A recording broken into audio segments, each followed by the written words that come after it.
So ayan guys, ginagabi na po yung mga nag-harvest sa kagustuhan na may ma-harvest yung palay. So ayan o, yung hakutin no, andito pa rin sa pinitak, gabi na.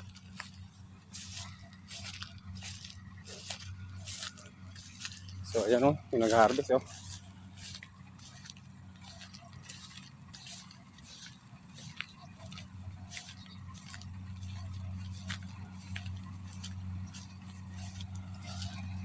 Kaya tiyaga lang, ito po, ganito po ang hirap ng dinadanas ng mga magsasaka.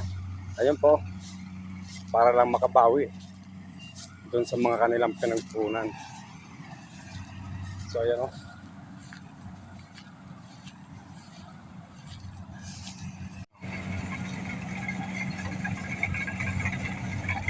Puspusan po talaga ang harvest nila.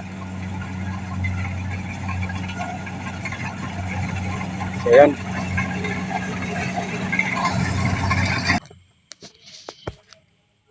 So yan, iba na naman kasi yung lagay ng panahon. Ibig-ibig naman pong umulan. Ayun po oh.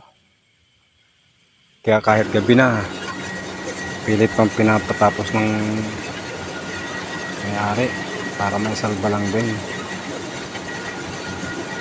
sa ulan. So kaya kahit gabi na, puspusan talaga. Yan po oh.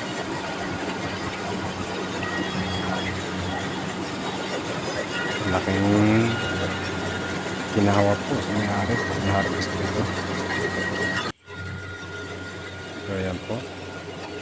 Maraming salamat po sa inyo walang sawang pagsubaybay.